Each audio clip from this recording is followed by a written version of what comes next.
السلام علیکم ورحمۃ اللہ محترم اور ناظرین، آج اس کے کولکتہ چینل کی طرف سے ایک خاص انٹرویو لیا جا رہا ہے امام رضا علیہ السلام کے دسترخوان کے ریلیٹڈ۔ آئیے آپ کو ملواتے ہیں عالی جناب مولانا سید ظاہر حسین نقوی صاحب قبلہ۔ السلام علیکم قبلہ۔ علیکم السلام ورحمۃ آپ کا اللہ۔ بہت بہت شکر گزار ہوں کہ آپ نے اتنا قیمتی وقت نکال کے مجھے دیا اور سرزمین کلکتہ میں تشریف لائے۔ جزاکم اللہ۔ قبلہ، میرا یہ سوال ہے کہ امام علی رضا علیہ السلام کے جو دسترخوان ہوتے ہیں تو ان کی رونق اور برکت اور بڑے پیمانے میں کیوں کیا جاتا ہے؟ اعوذ باللہ من الشیطان الرجیم، بسم اللہ الرحمن الرحیم۔ الحمد للہ الذی جعلنا من المتمسکین بولایۃ مولانا امیر المؤمنین علی بن ابی طالب علیہم الصلاۃ والسلام۔ دسترخوان امام علی رضا علیہ الصلاۃ والسلام خاص کر کے ایران میں اس کا اہتمام ہوتا ہے۔ حرم امام علی رضا علیہ الصلاۃ والسلام میں جو زمانے قدیم سے چلتا چلا آیا ہے، اور امام علیہ الصلاۃ والسلام کے نام کے اوپر زائرین کو یا اور بھی جو لوگ ہوتے ہیں غذا امام علیہ الصلاۃ والسلام کے نام کے اوپر دی جاتی ہے، اور اس سے پہلے بھی زمانے میں خود امام علی رضا علیہ الصلاۃ والسلام کے زمانے میں بھی اس کا اہتمام تھا۔ اور بہرحال ہمارے ہاں جو اور بھی تصور ہے وہ دسترخوان امام حسن علیہ الصلاۃ والسلام کا بھی ہے۔ تو ہمارے جتنے بھی ائمہ معصومین علیہ الصلاۃ والسلام ہیں، ان کے ایک بڑی صفت یہ ہے کہ لوگوں کو کھانا کھلانا، دسترخوان باقاعدہ وہ اور لوگوں کو کھلایا جائے، اور ہمارے یہاں بھی اس چیز کا بہت اہتمام کیا جاتا ہے۔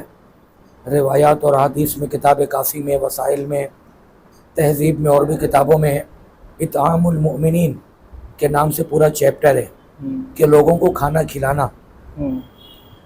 تو کسی کو بھی کھانا کھلایا جائے، امیر ہو یا غریب ہو، اہل بیت علیہ الصلاۃ والسلام کے نام پر، اہل بیت علیہ الصلاۃ والسلام کے لیے، جو کہ بہرحال پروردگار عالم کے لیے ہوتا ہے، یہ کیا جائے تو یہ بہت بڑی عبادت ہے، اور اس کے بہت سی برکتیں۔ جتنا آپ کھلائیے گا آپ کو اتنے رزق میں اضافہ ہوگا، اور چیزیں مطلب خوشحالی ہوں گی آپ کے گھر میں، اور بہت سے اس کے فوائد ہیں اطعام الطعام کے، لوگوں کو کھانا کھلانے کے اور دسترخوان کے۔ تو جناب اور ایک سوال ہے، جب اکثر سب سفر پہ جاتے ہیں جی، تو امام ضامن کیوں باندھتے ہیں، اور امام ضامن ہوتا کیا ہے؟ امام ضامن کے سلسلے سے ایسے تو ہمارے جتنے بھی ائمہ معصومین علیہ الصلاۃ والسلام ہیں، ان کا نام لے کر کے سفر کیا جائے، ان کو یاد کیا جائے، انہوں نے جو دعائیں بتائی ہیں صدقہ نکالتے وقت اس دعا کو پڑھا جائے۔ اس کے علاوہ خود امام علیہ الصلاۃ والسلام کا جو معاملہ ہے وہ ایک ہرن کا معاملہ ہے۔ امام علیہ الصلاۃ والسلام نے ہرن کے لیے ایک ضمانت لی تھی، جب اس کے بچے کو ایک شکاری نے پکڑ لیا تھا، شکار کر لیا تھا اس کا، تو امام علیہ الصلاۃ والسلام نے اس کی ضامن لی تھی، ضمانت لی تھی۔ تو اسی سے امام علیہ الصلاۃ والسلام کا ایک لقب ہے ضامن آہو۔ آہو بولتے ہیں فارسی میں ہرن کو، ضامن آہو۔ تو اسی سے یہ سلسلہ چل رہا ہے، اور ہم لوگ بھی امام ضامن باندھتے ہیں امام علیہ الصلاۃ والسلام کے نام کا، یہ اہتمام ہے۔ باقی ہم کسی بھی امام علیہ الصلاۃ والسلام کا کر سکتے ہیں، کوئی ایسی چیز نہیں ہے، امام ضامن سبھی ہمارے لیے ویسے ہی ہیں۔ امام ضامن ماننے کا کوئی نیت بھی ہے؟ نہیں، کوئی نیت ایسی نہیں، بس دماغ میں یہ ہے کہ ہم بسم اللہ۔ امام علیہ الصلاۃ والسلام کی ضمانت میں ہیں، یا ہم نے آپ کو امام علیہ الصلاۃ والسلام کی ضمانت میں دیا، اس کہنے کی ضرورت بھی نہیں ہے، بس یہ کہ انسان کا عقیدہ ہونا چاہیے۔ ساری چیزیں عقیدے کے اوپر ڈپینڈ کرتی ہیں۔ اگر عقیدہ انسان کا درست ہے تو ساری چیزیں صحیح ہے، اگر عقیدہ انسان کا بیکار ہے تو اس کا نماز، روزہ، اس کا سجدہ اور اس کی عبادت بھی یہ سب بیکار ہو جائے گی، کوئی فائدہ اس کا نہیں ہوگا۔ جی، تو قبلہ یہ بتائیے، نظر چکھنے کا طریقہ کیا ہونا چاہیے؟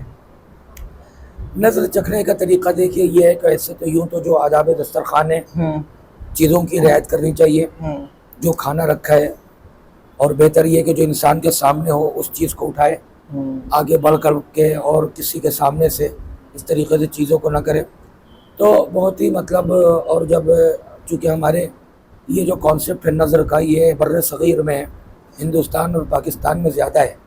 اس طریقے کا کانسیپٹ آپ ہندوستان اور پاکستان سے باہر نکلیں گے، ایران میں، عراق میں اور جگہوں کے اوپر آپ کو نہیں ملے گا ایسا۔ تو یہ خاص اہتمام ہمارے یہاں ملتا ہے نظر وغیرہ کا، اور یہ جو بڑے بوڑھے بزرگ جو بتاتے چلے آ رہے ہیں، اور یہ سمجھ میں بھی آتا ہے کہ اس کا خاص احترام ہونا چاہیے. ایسے بھی انسان کھانے کو رزق کو گرائے نہیں, اسراف نہ کرے, برباد نہ کرے. اور اس میں بھی یہ کہ ان چیزوں کا خیال رکھے اور بہت ہی زیادہ رعایت کرے اور ادب کا خیال رکھے کہ جس چیز کو کھا رہے مطلب اسراف نہیں کرے, برباد نہیں کرے, گرائے پڑھائے نہیں. یہ ساری چیزوں کا بسم اللہ کر کے, دعا پڑھ کر کے, دعائیں بھی ہیں اس کی بعض کہ انسان اس دعا کو پڑھ کر کے کوئی بھی چیز اگر کھاتا ہے تو وہ چیز اس کو نقصان نہیں پہنچائے گی. جی. تو جو نظر سب چکتے ہیں تو اس کی کچھ نیت بھی ہوتی ہے؟ نہیں, نظر کی کوئی نیت نہیں ہے. بس آپ کو پتہ ہے کہ بھائی یہ جو کھانا ہے یہ امام علیہ الصلوۃ والسلام سے منسوب ہے, محمد و آل محمد علیہ الصلوۃ والسلام سے منسوب ہے. ہم اس کو نظر کے طور کے اوپر چکھ رہے ہیں, یہ میرے لیے شفا ہے. جی. جب اس کو چکھتے ہیں یہ ایز اے شفا ہے. جیسے ہمارا مجلس کا تبرک ہوتا ہے, ہم کیوں تبرک کو لیتے ہیں, کیوں اتنا اہتمام کرتے ہیں, تو یہ ہمارے لیے شفا ہے. ہمارے جسم کے لیے بھی شفا اور غذا ہے, ہماری روح کے لیے بھی غذا اور جسے کہا جائے کہ شفا ہے. جی. تو قبلہ ہم عزادار لوگ کے لیے کچھ میسیج, مطلب کہ جب ہم عزادار یہ فرش اعضا پہ جاتے ہیں تو کس نیت سے جانا چاہیے؟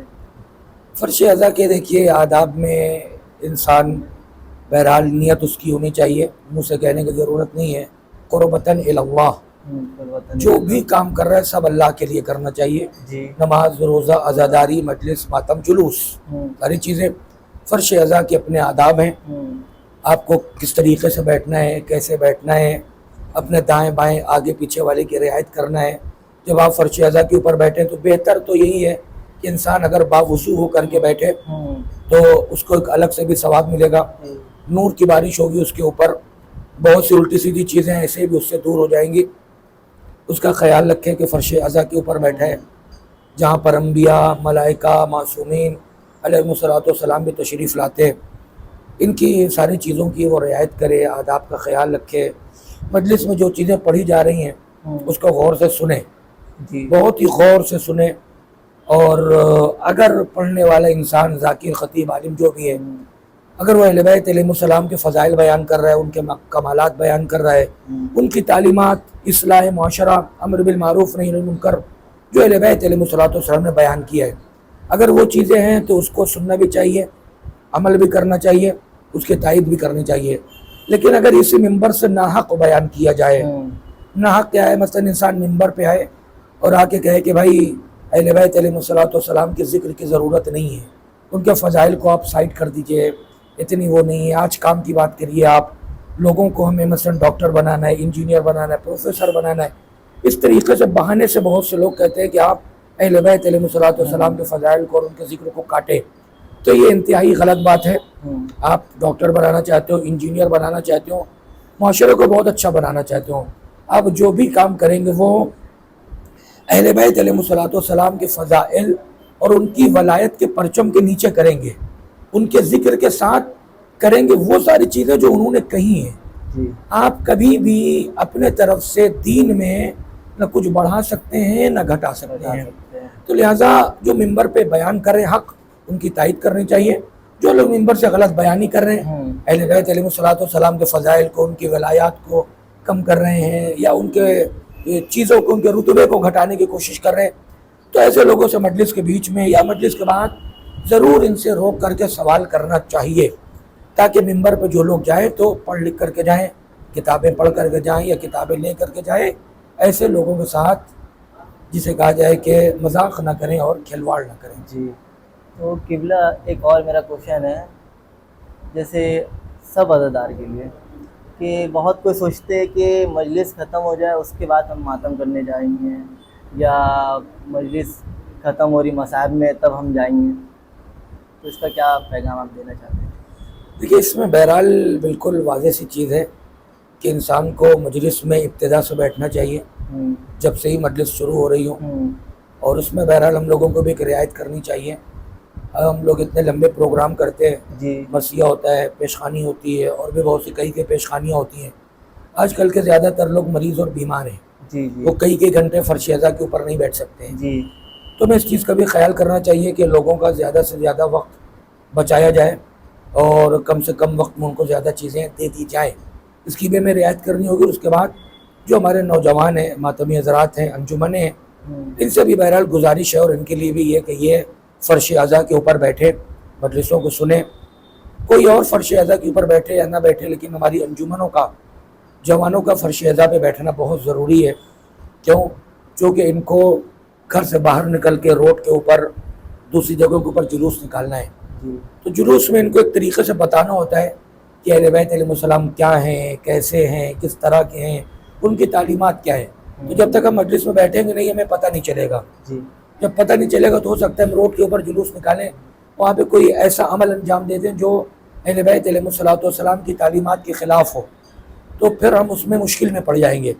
لہذا کسی اور کے لیے ضروری ہو یا نہ ہو، ایک ہمارا جو ماتمی بھائی ہے، جو انجمن کے حضرات ہیں، ہمارے دوست ہیں، احباب ہیں، ان کا فرش اعضا کے اوپر بیٹھنا بہت ہی زیادہ ضروری ہے، تاکہ وہ اہل بیت علیہ السلام کی تعلیمات کو سیکھیں. اور بہرحال اسی طریقے سے چونکہ یہ عام طور سے کیا جاتا ہے، اور ہمیشہ ماتم کرنے والے جو حضرات ہیں ان کو میرے جیسے لوگ ٹارگٹ کرتے ہیں، ہمیشہ ٹارگٹ کرتے ہیں کہ آپ لوگ مصائب میں آ رہے ہیں، مصائب کے بعد آتے ہیں، جب ماتم ہوتا ہے تب آتے ہیں، پہلے سے آ کے نہیں بیٹھتے ہیں. اس طریقے سے ٹارگٹ کرنا ان ماتمی حضرات کو، انجمن والوں کو غلط ہے، بہت غلط. کیونکہ دیکھیے جس طریقے سے آپ ایک زحمت کر رہے ہیں، فرش اعضا پہ بیٹھتے ہیں، مجلس کر رہے ہیں، یہ آپ وظیفہ تو سب کا ہے، لیکن آپ نے کام کیا. ہو سکتا ہے آپ میں سے بہت سے لوگ اٹھ کے چلے جاتے ہیں مجلس کے بعد، میں نے دیکھا ہے یا لوگ کھڑے تو اپنے دھیرے دھیرے ایسے کر رہے ہیں، بس بہت سے لوگ چلے جاتے ہیں اٹھ کے.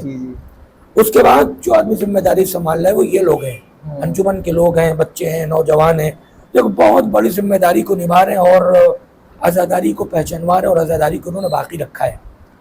تو جس طریقے سے ہم ان سے یہ درخواست کر رہے ہیں کہ آپ شروع سے آ کر کے بیٹھیے، ویسے ہی ہماری درخواست ان لوگوں سے بھی ہے جو مجلس میں آ کے بیٹھتے ہیں، لیکن جب انجمن آتی ماتم کرنے کے لیے تو اٹھ کے باہر چلے جاتے ہیں.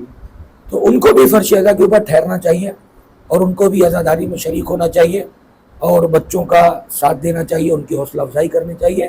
تو معاملہ دونوں طرف سے ہے کہ دونوں کو ہی یہاں کے اوپر ہونا چاہیے، اور کسی کو ٹارگٹ کرنا یہ بہرحال سب کو ساتھ مل کے پرسہ دینا. جی بالکل، سب کو مل کر کے ساتھ. جی تو اور ایک سوال ہے میرا کہ نماز کوئی کو کرتا ہے کہ نماز نہیں پڑھ رہا، صرف عزاداری کر رہا ہو، کوئی صرف نماز پڑھتا اور عزاداری نہیں کرتا، تو اس میں آپ کیا پیغام دینا چاہتے ہیں؟ دیکھیے اصل چیز یہ ہے کہ اگر کوئی انسان یہ کہتا ہے کہ نماز کی کوئی ضرورت ہی نہیں ہے، جیسے انسان دین سے باہر ہو جائے گا، کافر ہو جائے گا، بولتا ہے کہ نماز کوئی چیز ہی نہیں ہے. ایک آدمی کہتا ہے نہیں نماز ہے، واجب ہے، ضروری ہے، پڑھنی چاہیے، لیکن ہم پڑھ نہیں پاتے. انکار نہیں کر رہے نماز کا، پڑھ نہیں پاتے، لیکن وہ عزاداری کرتا ہے، مجلس کرتا ہے، ماتم کرتا ہے، زیارت کرتا ہے. بہت سے میرے جیسے لوگ آتے کہتے ہیں بھائی تم نماز نہیں پڑھتے ہو تو تمہاری عزاداری کا کیا فائدہ، تم نماز نہیں پڑھتے ہو تمہاری زیارت کا کیا فائدہ، بیکار زیارت مت کرو، کربلا مت جاؤ نماز نہیں پڑھتے تو، عزاداری مت کرو نماز نہیں پڑھتے. نا غلط، یہ جو آپ کا بیان یہ بالکل غلط ہے. یہ نہ قرآن مجید میں نہ اہل بیت علیہ السلام کی تعلیمات میں ہے کہ اگر نماز نہیں پڑھتے اور عزاداری کرو تو عزاداری بھی چھوڑ دو، زیارت کرنے جا رہے ہو زیارت بھی چھوڑ دو. ہاں اہل بیت علیہ السلام کی تعلیمات یہ کہ نماز آپ کو پڑھنا ہے. نماز ایک بہت اچھی چیز ہے جو اللہ نے بنایا ہی شیعوں کے لیے، جو اہل بیت علیہ السلام کی ولایت کو قبول کرتے ہیں، جو علی ولی اللہ سے پہچانے جاتے ہیں، نماز انہی کے لیے بنائی گئی ہے، انہی کو نماز پڑھنا ہے. آج میرا شیعہ ہو سکتا ہے غافل ہو، جوان یا بیچارہ نادان ہو، نہ جانتا ہو، نماز کی اہمیت کو نہیں جانتا. حالانکہ حقیقت یہ ہے جیسا کہ کتاب کافی میں اور بھی کتابوں میں روایات ہیں، جو نماز کا انکار کرتا ہے وہ ہمارے انکار کر رہا ہے، جو ہماری معرفت نہیں رکھتا وہ نماز کا انکار کر رہا ہے. نماز ہم ہیں اور ہم نماز ہیں، تو ہم سے محبت بھی کر رہا ہے، اور ہم سے جو محبت کرے گا وہ نماز پڑھے گا، ٹھیک ہے. لیکن ایک آدمی کہہ رہا ہے کہ نہیں ہم صرف عزاداری کریں گے، نماز سے ہم سے کوئی مطلب ہی نہیں ہے. نماز کیا ہوتی ہے؟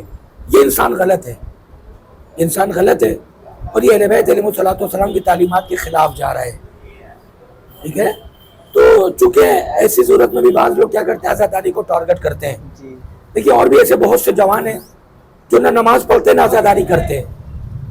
ان سے آپ نہیں کہہ رہے ہوتے کہ اگر تم نماز نہیں پڑھتے تو اپنے ماں باپ کی خدمت کیوں کر رہے ہو، نماز نہیں پڑھتے تو اپنے بیوی بچوں کا خیال کیوں رکھ رہے ہو، نماز نہیں پڑھتے ہو تو کما کیوں رہے ہو، نماز نہیں پڑھتے ہو تو کسی غریب کی مدد کیوں کرو. وہاں کیوں نہیں کہتے؟ صرف آپ کو یہی دکھتا ہے. نماز نہیں پڑھتے ہو تو مجلس کیوں کر رہے ہو، نماز نہیں پڑھتے ہو تو ماتم کرنے سے کیا فائدہ، نماز نہیں پڑھتے ہو تو زیارت کرنے سے کیا، مطلب صرف آپ کو یہی سمجھ میں آ رہا ہے. آپ اور بھی تو مثال دے سکتے ہیں. حالانکہ یہاں پر تو بالکل معاملہ برعکس ہے.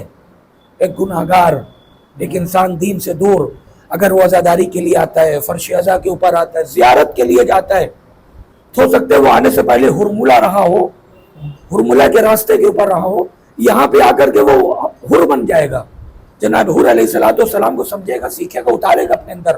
جی اور یہ کبھی نہیں ہوتا جیسے میرے گھر کے بچے ہیں. میرا بچہ مثلاً 80% خراب ہے اور 10% صحیح ہے، تو کیا میں اپنے بچے سے کہتا ہوں کہ بھائی تم 90% خراب ہو، فار ایگزامپل 10% اچھے ہو تو کیا فائدہ تم 100% خراب ہو جاؤ؟ کوئی نہیں کہتا ایسے. ایک آدمی مریض ہے، اس کی 5 انگلیاں ہیں اور 5 میں سے 4 مثلا زخمی بیکار ہو گئی اور ایک بالکل صحیح ہے، تو کیا وہ کہتا ہے کہ نہیں جب یہ اتنی 4 بیکار ہے تو اس سے کیا فائدہ، اس کے ساتھ اس کو بھی کاٹ کے نکال دیا ڈاکٹر صاحب؟ تو یہ ہم لوگ عام زندگی میں بھی نہیں کرتے ہیں. تو ایک جوان ہے میرا جو نماز نہیں پڑھتا، روزہ نہیں رکھتا، حج نہیں کرتا، سارے اچھے کاموں سے دور ہے، لیکن عزاداری کر رہا ہے، مجلس ماتم کر رہا ہے، زیارت امام حسین علیہ السلام کے لیے جا رہا ہے. تو یہ کہنا میرا کہ تم اگر یہ سب نہیں کر رہے ہو تو مجلس ماتم اور زیارت بھی چھوڑ دو، یہ قطعاً غلط ہے. اتنی دیر میں غلط ہے وہ نا، برا ہے، لیکن اتنا وہ اچھا کام کر رہا ہے. اس اچھے کام کی برکت سے انشاءاللہ ایک دن وہ اتنا اچھا ہو جائے گا کہ وہ نماز بھی پڑھے گا، روزہ بھی رکھے گا، سب کچھ کرے گا. اور آپ اگر اس کو 8 فرض عزا سے اٹھا دیجیے گا تو ہو سکتا ہے وہ کسی شراب کی جگہ کے اوپر، کسی جوا کے اڈے کے اوپر، کسی ہوٹل میں جا کر کے بیٹھے گا، اور اس کے ذمہ دار بھی پھر آپ ہوں گے یا وہ مولوی صاحب ہوں گے جو اس طریقے کی تبلیغ کر رہے ہیں. تو یہ کسی کو حق نہیں پہنچتا کہ یہ کہیں کہ اگر تم نماز نہیں پڑھتے تو عزاداری کرنے سے کیا فائدہ. ہاں، نماز کا انکار کرنے والا مجرم ہے، نماز کو ہلکا سمجھنے والا وہ اہل بیت علیہ السلام کی معرفت نہیں رکھتا ہے، وہ ایک الگ چیز ہے. جو معرفت رکھے گا وہ ہو ہی نہیں سکتا کہ نماز سے دور ہو اور اچھے کاموں سے دور ہو. جی تو ابھی ایک ریلز بہت وائرل ہو رہی ہے، تو اس میں ایک تو مولوی کہہ رہے ہیں ایک فارنر سے کہ یہ جو اپنے آپ کو پیٹ رہے، کیوں پیٹ رہے، کتنے پیسے میں پیٹ رہے. تو فارنر عزادار کو کیا بولا کیا نہیں بولا، تو وہ ایک تو مطلب فرقہ وائرل کر دیا کہ یہ لوگ ڈالر میں بکتے ہیں، ڈالر لینے کے بعد اپنے آپ کو پیٹ رہے. اس کا آپ کیا پیغام دیں؟ یہ تو بہرحال نہایت ہی غلط چیز ہے. یہ سوچ رکھنے والے کو کیا بولنا چاہیے آپ؟ یہ نہایت ہی غلط چیز ہے، تہمت ہے یہ، اور یہ اہل بیت علیہ السلام کے مشن سے لوگوں کو دور کیا جا رہا ہے. اور افسوس ہمیں اس وقت نہیں ہوتا کہ جب اہل بیت علیہ السلام کے دشمن یہ ساری باتیں کریں. اگر کوئی اپنا شیعہ یہ بات کہنے لگے کہ لوگ پیسہ لے کر کے مجلس کرتے ہیں، ماتم کرتے ہیں، عزاداری کر رہے ہیں، مثلا اپنے آپ ماتم کر رہے ہیں، جیسے آپ نے لفظ استعمال کیا، اپنے آپ کو اذیت دے رہے ہیں یا پیٹ رہے ہیں پیسے لے کر کے، اذیت اس وقت ہوتی جب کوئی اپنا آدمی اس طریقے کی چیزیں کہہ رہا ہو. ایسا قتل نہیں ہے، بلکہ یہ عزاداری، اہل بیت علیہ السلام کی ولایت، ان کا تذکرہ، یہ ہماری حیات ہے، یہ ہماری زندگی ہے. اگر ہم عزاداری نہیں کر سکتے، اہل بیت علیہ السلام کو یاد نہیں کر سکتے، تو ہمیں اس دنیا میں جینے کا کوئی حق نہیں ہے اور ہماری زندگی میں کوئی لذت نہیں ہے. لہٰذا یہ جو بالکل یہ پوری طریقے سے پروپیگنڈا ہے اور یہ تہمت ہے انجمنوں کے اوپر، عزاداروں کے اوپر اور لوگوں کے اوپر، جو یہ کہتے ہیں کہ کتنا پیسہ لیا اور کتنا پیسہ لے کر کے ماتم کر رہے ہو. یہ استغفر اللہ اور استغفر باللہ، یہ بالکل غلط سی چیز ہے اور تہمت ہے اور حرام ہے ایسا کہنا. اگر آپ کسی کے بارے میں جانتے بھی ہوں پارٹیکولر تو شاید آپ اس کو کہیں گے، بس آپ سارے لوگوں کو اس طریقے سے کہیں گے تو آپ مجرم ہیں، اور پروردگار عالم کی نظر میں جو آپ کی سزا ہوگی، چونکہ آپ بہتان لگا رہے ہیں، وہ پھر کسی اور کی سزا نہیں ہوگی. اور حدیث بھی جو بہتان لگاتا ہے کسی کے اوپر، پروردگار عالم قیامت کے روز اس کو جہنم کے پہاڑ اور ٹیلے کے اوپر کھڑا رکھے گا. اقامہ اللہ یوم القیامت علی تل من النار. ابھی ایک تو حال فی الحال ممبئی میں 9 شب عاشور کے دن ایک شیعی نے یہ میڈیسن میں کچھ زہر ملا کے 30,000 میڈیسن کچھ تھا، تو وہ پھیلا رہے تھے، سب کو بانٹ رہے تھے. وہ شیعی تھے، لیکن تو آپ ان کو کیا بولنا چاہتے ہیں؟ اب اس میں دیکھیے، یہ تحقیق پتہ نہیں یہ تحقیق ہوئی کہ نہیں، وہ کوئی شیعہ تھے کہ نہیں تھے. ان کے بارے میں یہ بھی سنا ہے کہ وہ عزاداری بھی کرواتے تھے. کروا سکتے، دیکھیے دشمن کچھ بھی کر سکتا ہے. جی، دشمن کا جو سلسلہ ہے وہ کچھ بھی کر سکتا ہے. آپ کو درمیان اپنا آدمی بھیج سکتا ہے، اس کے ذریعے سے مجلس ماتم بھی کروا سکتا ہے، شیعت کے ذریعے سے پہچانوا بھی سکتا ہے. اور اگر کوئی اپنے آپ کو شیعہ کہنے والے یہ کام کرے بھی تو ہمارے لیے کوئی ایسی نئی بات نہیں ہے. ہمارے لیے یہ میٹر نہیں کرتا کہ سامنے والا شیعہ ہے کہ غیر شیعہ ہے. ہمارے لیے میٹر صرف یہ کرتا ہے کہ یہ آدمی اہل بیت علیہ الصلوۃ والسلام کے راستے کے اوپر ہے, علی ولی اللہ پڑھتا ہے کہ نہیں پڑھتا, اور اس کی عاقبت کس چیز کے اوپر ہو رہی ہے. ہو سکتا ہے آدمی شیعہ کے لباس میں ہو جائے, کہ ایک آدمی امامے میں آ جائے, امامے ابا قبا میں آ جائے, اور وہ کہے کہ اہل بیت علیہ السلام کی کوئی ضرورت نہیں, خدا نخواستہ ان کے فضائل کو ہٹا دو. تم یہ نہیں کہہ سکتے نہیں شیعہ کہہ رہے ہیں, کوئی عالم دین کہہ رہے, لہٰذا اس کی بات کو مانو نہ. اب آپ کی کوئی بات اور کوئی ویلو نہیں ہے. مثلا ہمارے مراجع کرام ہیں, اگر ہمارے مراجع آ کر کے کہہ دے کہ اہل بیت علیہ السلام کی کوئی ضرورت نہیں, استغفر اللہ, وہ کسی زمانے میں رہے ہوں گے, آج کے زمانے میں ہم ہیں, ہم کو مانو اہل بیت علیہ السلام کی جگہ. مثلا ہمارا کوئی مرجع نہ کوئی ایسا کہتا ہے نہ کبھی کہہ سکتا ہے, لیکن اگر کبھی اس طریقے کی بات کہہ دے تو اسی وقت اس کے اوپر لعنت ہوگی, اس کی تقلید ساقط ہو جائے گی, اور ہم سے پہلے جتنے مراجع ہیں خود اس کے اوپر لعنت کریں گے اور اس کی تقلید کو ختم کر دیں گے. بھائی اب اس کی تقلید نہیں ہو سکتی چونکہ یہ بہک گیا ہے. مراجع کا علماء کا کام یہ ہے کہ زمانے کے لوگوں کو امام زمانہ عجل اللہ تعالیٰ فرج و شریف سے کنیکٹ کیا جائے, نہیں ہے کہ امام کو ہٹا کے خود کرسی کے اوپر بیٹھ جائیں. یہ چیز یہ نہیں ہو سکتا. تو جیسے آپ نے بتایا کہ وہ میڈیسن بانٹ رہا تھا شیعہ بن کر کے, کوئی بھی بانٹ سکتا ہے. ہو سکتا ہے پہلی بات تو یہ تحقیق مثلا میرے لیے نہیں کہ وہ شیعہ تھا کہ نہیں تھا, اگر وہ شیعہ ہو بھی تب بھی کوئی پرابلم نہیں ہے, کیونکہ شیعہ کے گھر میں پیدا ہونے سے معاملہ نہیں بنتا ہے. وہ پروردگار عالم جانتا ہے کہ کون اس دنیا سے جب جا رہا ہے تو شیعت اور علی ولی اللہ کا ٹیگ لے کے جا رہا ہے یا چھوڑ کے جا رہا ہے. بہت سے ایسے لوگ ہیں. ابن ملجم کے لیے بھی آپ روایات دیکھیے گا, بہار الانوار میں علامہ مجلسی رحمۃ اللہ علیہ نے بڑی تفصیل سے لکھا ہے.